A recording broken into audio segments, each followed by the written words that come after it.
All right, guys. So we are starting period 2 today of a 4-period class.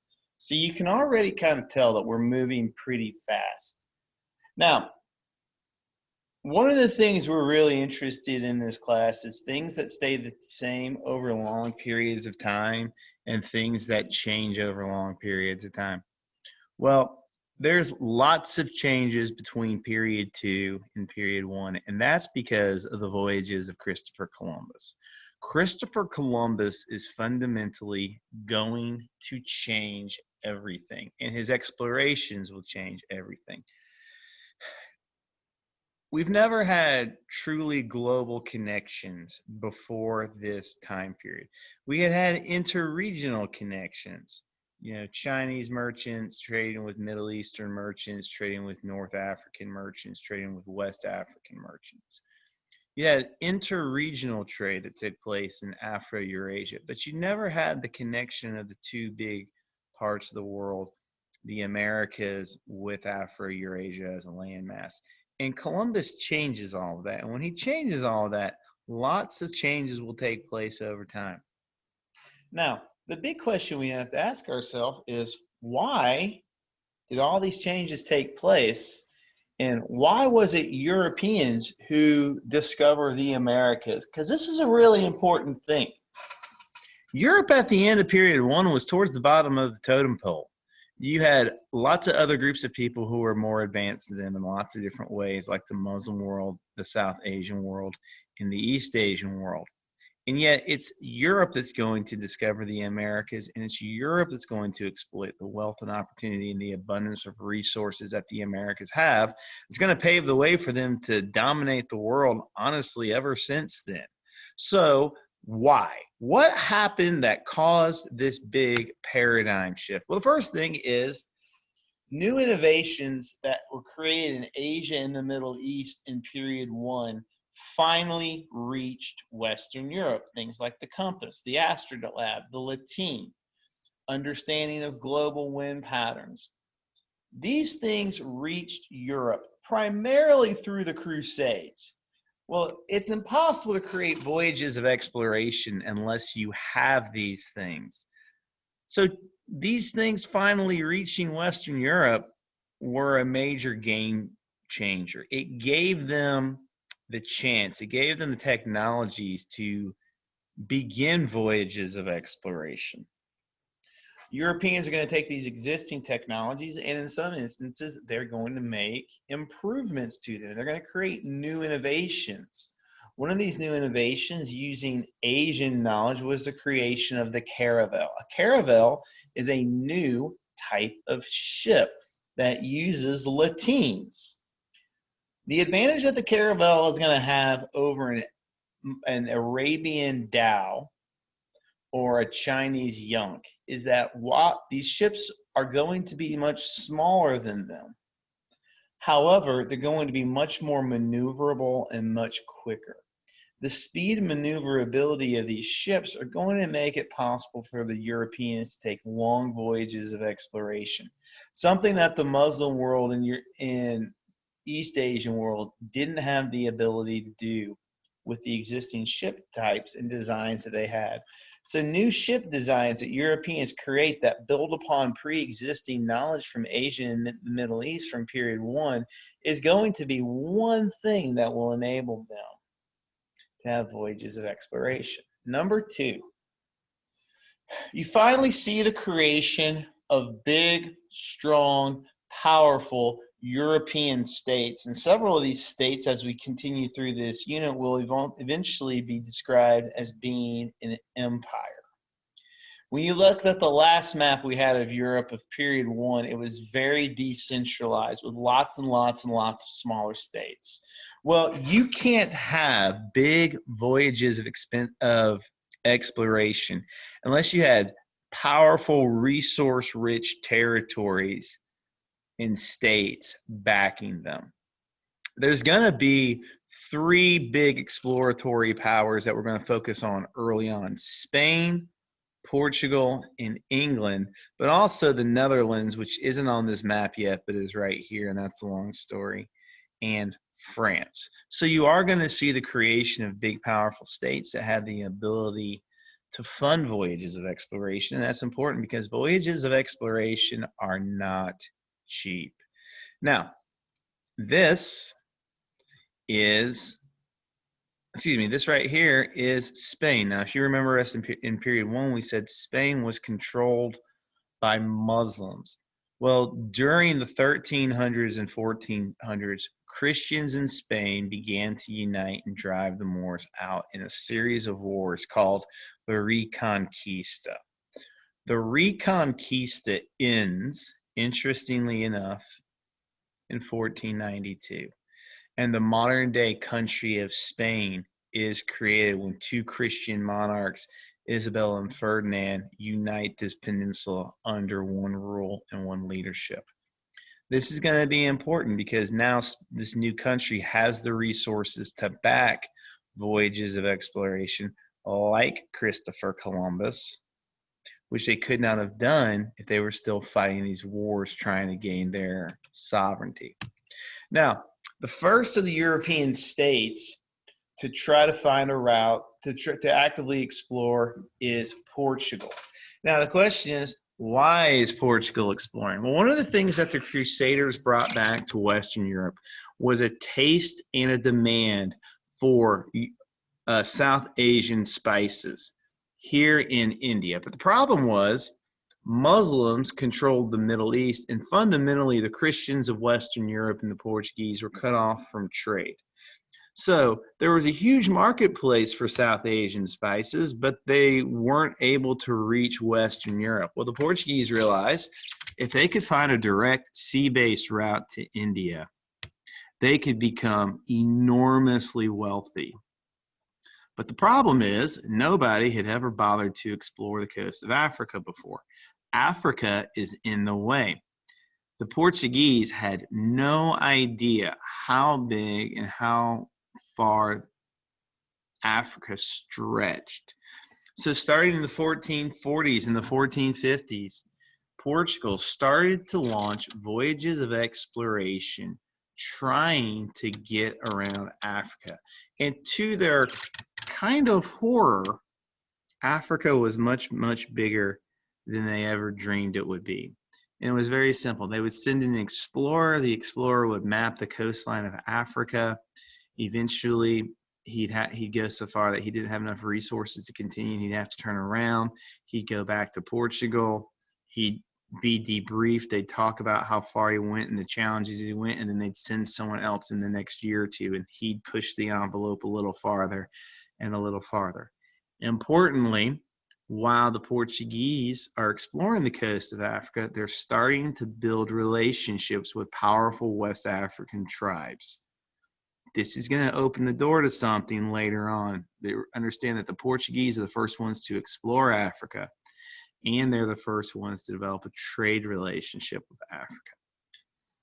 In 1488, after years and years and years of exploration, a Portuguese navigator backed by the government named Bartholomew Diaz reached the Cape of Good Hope, the tip of Africa.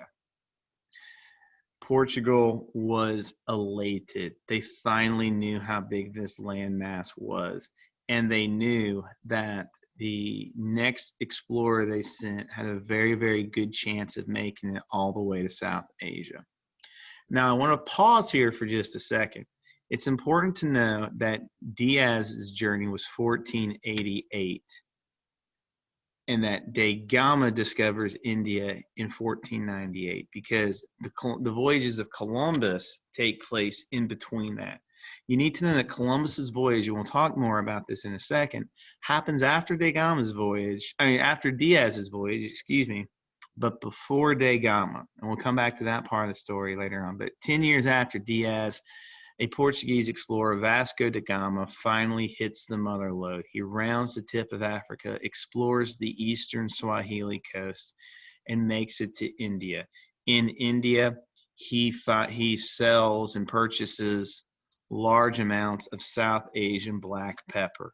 This pepper was in such demand that when they brought it back to Portugal, they sold Indian black pepper in equal weight for gold. That's how much in demand it was. A pound of pepper cost you a pound of gold. And the Portuguese became extremely wealthy off of this trade and off of these voyages of exploration that have finally paid off. Now, while Portugal was trying to explore these regions, they are also building trade posts.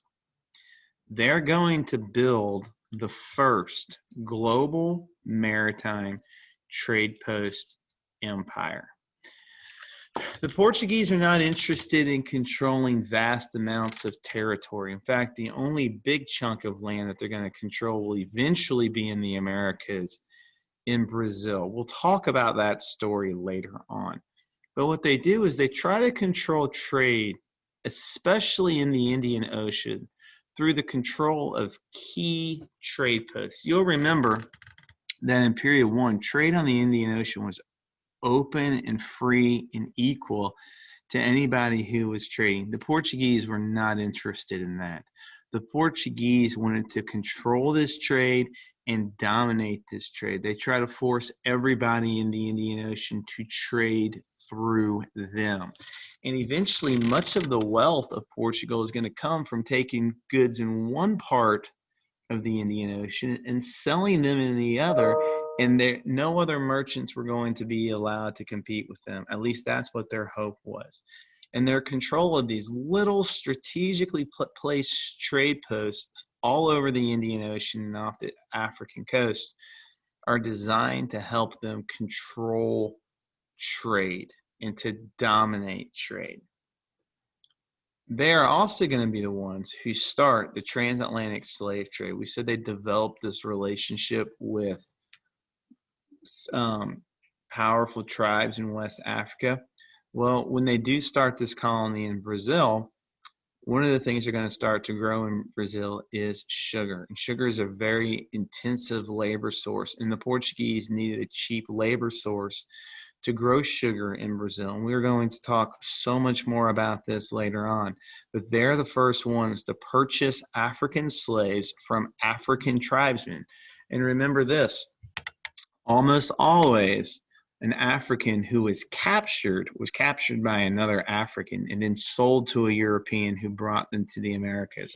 And this is going to start with the Portuguese and West African allies bringing slaves to Brazil to grow sugar.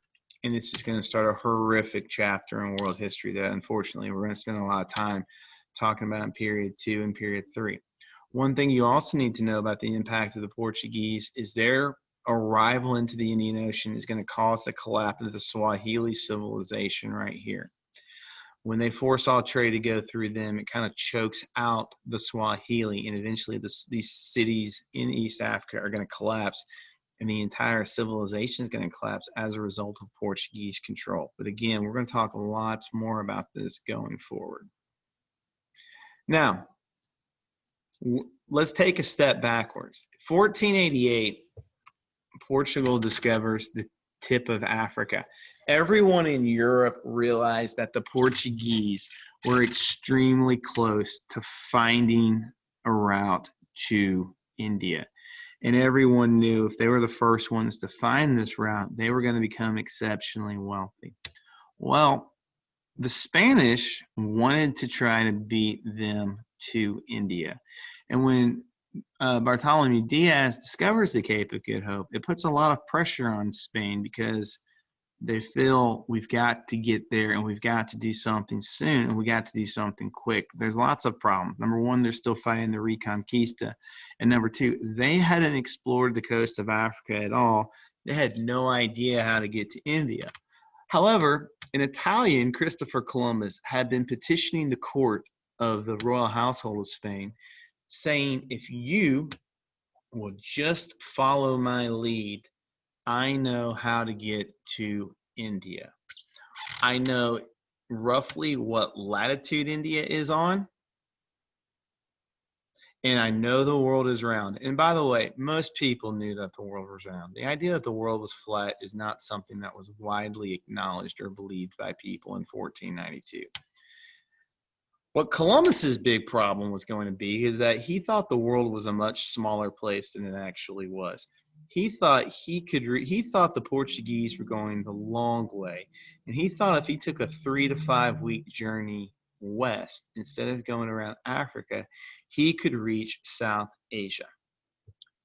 Well, the Reconquista ends. The Spanish court has all sorts of funds that they're no longer using fighting a war available to them, and they're desperate to try to beat the Portuguese to India, so they back Columbus's voyage. And in 1492, after the Reconquista ended, Columbus sails to the Americas. He discovers islands in the Caribbean. We think the first island he set foot on may have been Hispaniola, but there's lots of debate amongst historians. Eventually, Columbus is going to take 3 voyages where he explores the Americas coast.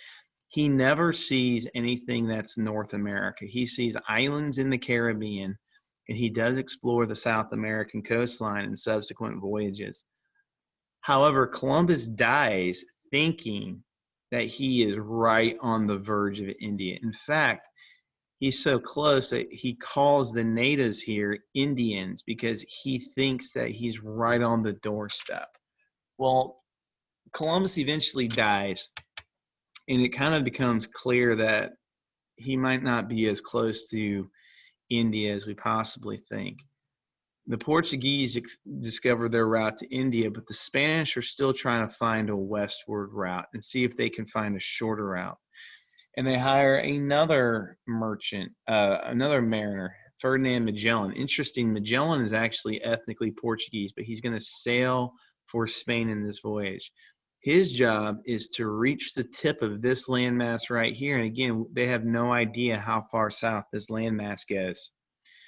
Round the tip, because they think if you can round the tip of this landmass, India might be anywhere right in here. Well, Magellan rounds the tip of South America, and now he has an interesting decision to make.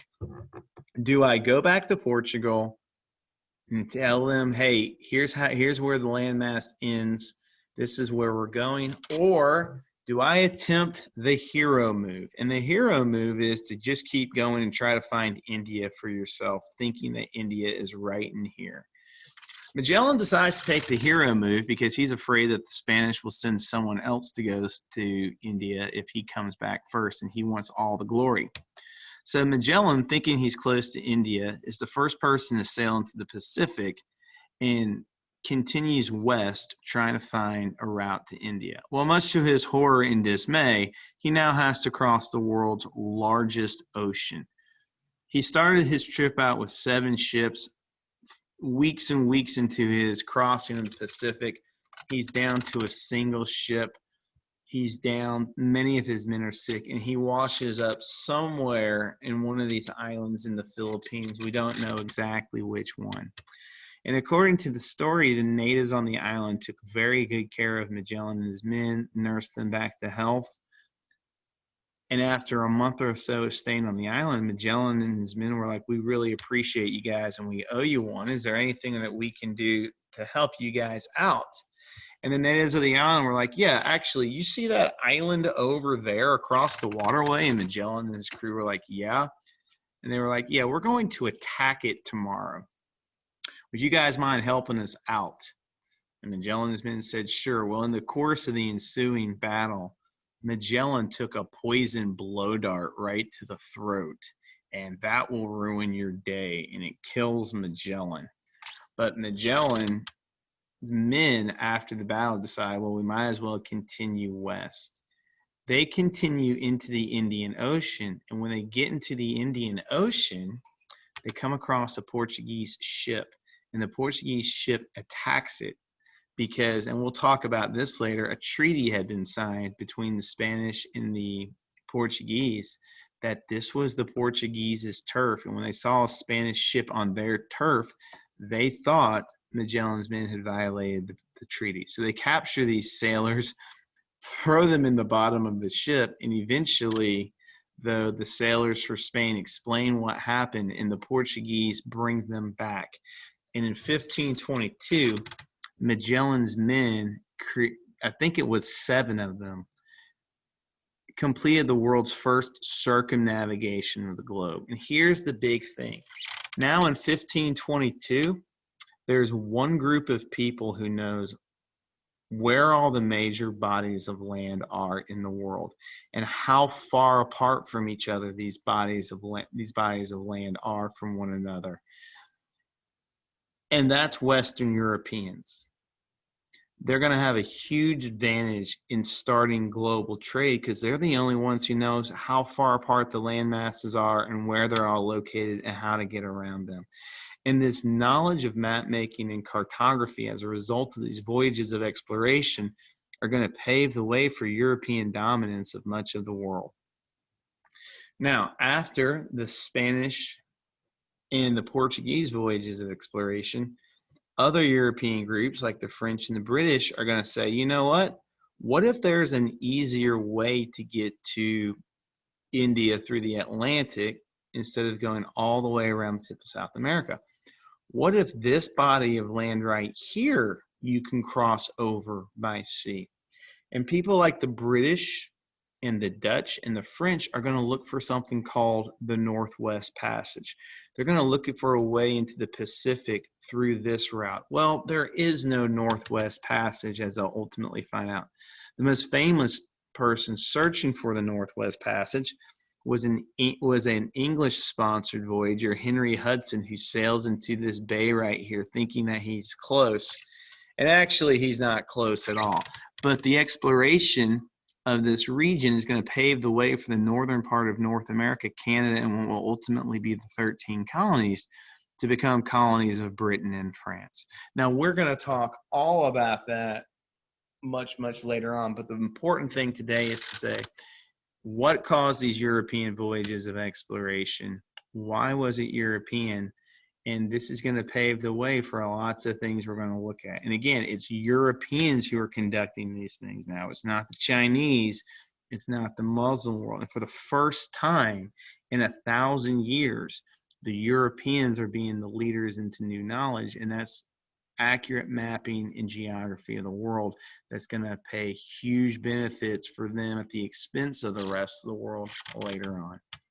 All right, I'm going to stick around for any questions, and I'm going to give you guys your assignment live. You got anything else for me, put it in the chat or send me an email. Thanks, guys.